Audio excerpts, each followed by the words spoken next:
Welcome to this update and addendum to Population at the Speed of Life prepared specifically for the 16-county East Tennessee Quality Growth Region to account for the newly released 2020 Census Population Count in context of 1950 to 2010 population growth dynamics, 2010 to 2020 census estimates, and 2020 to 2070 projections.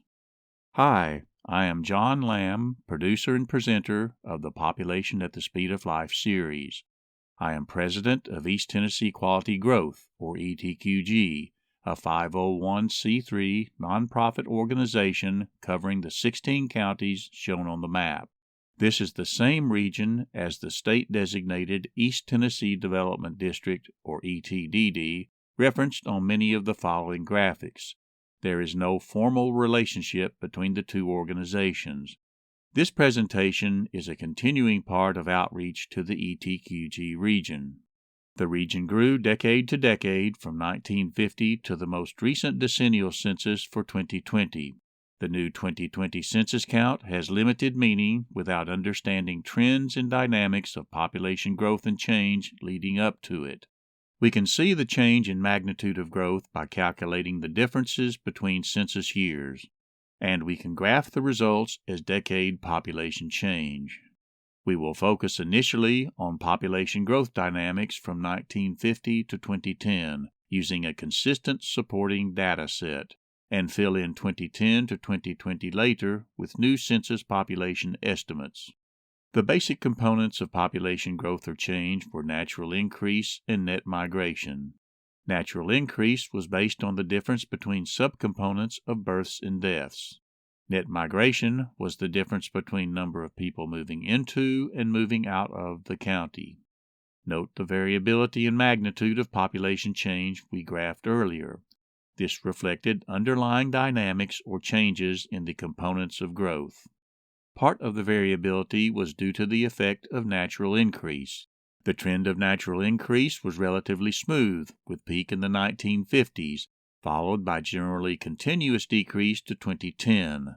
The jump up at 1990 to 2000 was due to an influx of young parents having more children in that decade. There were obvious gaps to be accounted. If we subtract natural increase from population growth, we can account for the differences as net migration. Added here in red, net migration was highly variable and accounted for most of the variation of population growth, particularly in the 2 decades from 1990 to 2010. But what about 2020 and beyond? Natural increase in net migration data for 2010 to 2020 continuous with previous decades, may be published later in 2021 or early 2022. In the meantime, the U.S. Census Bureau released population estimates along with estimates for natural increase and net migration for the years 2010 to 2020 in May of 2021. Given that the estimate series covered 10 full years, summary decade figures may be created, comparable to decade figures based on prior decennial censuses and other sources of data. This allows us to approximate underlying dynamics up to 2020. Armed with this information, we can begin to imagine a near future. The past trend of regional growth continued from 2010 to 2020. We can calculate the differences between estimates to show population change for the 10 years of the sequence. Notice the irregular pattern of the trend. The pattern was predominantly defined by variation in net migration, and by far the majority of net migration was accounted to domestic movement of people resident in the United States, with a substantial but still relatively small portion accounted to international migration.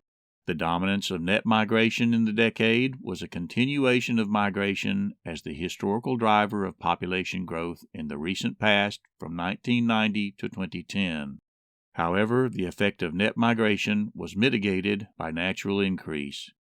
The Census Bureau provided a 10-year trend of births and deaths to 2020, allowing us to consider the underlying components of natural increase directly.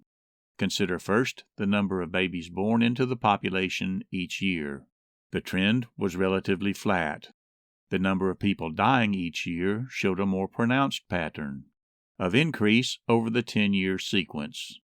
Graphing the two together provides a summary basis for calculating natural increase.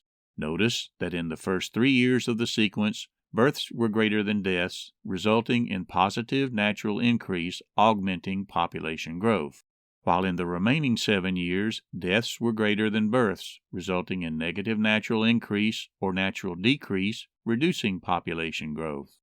Graphing the summary figures for natural increase shows a defined trend, downward and progressively more negative.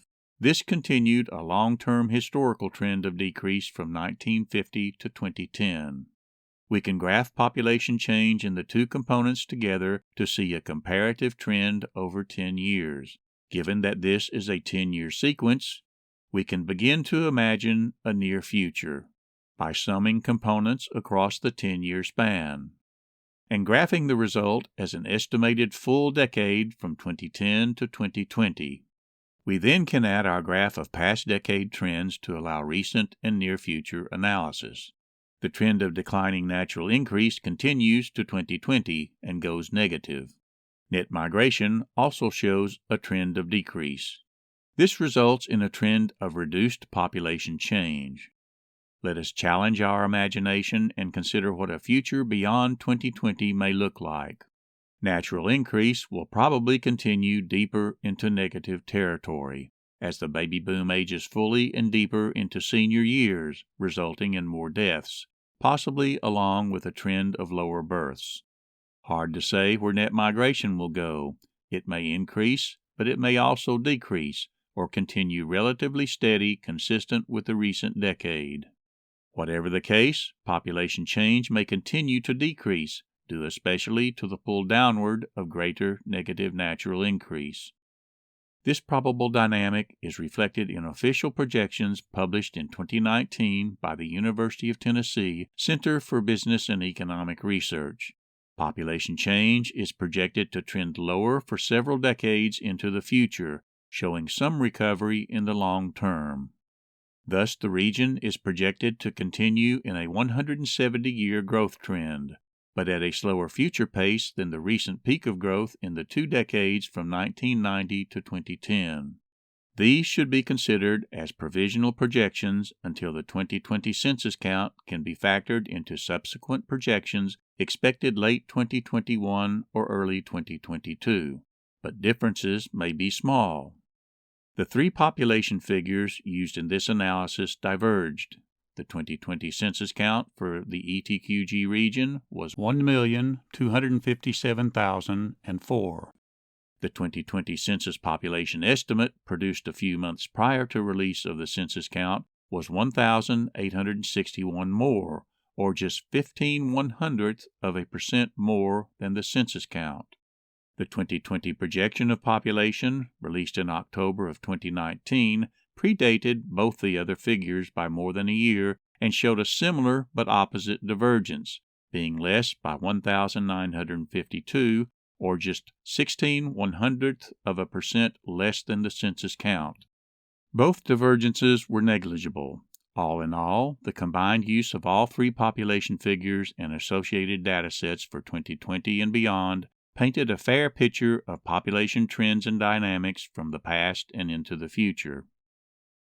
To gain a deeper understanding of the dynamics of population growth and change in the 16-county UT-CBER region, I invite you to view the main Population at the Speed of Life video on the East Tennessee Quality Growth YouTube channel. Subscribe to this channel and click the notification button for future updates. Thank you for imagining with me.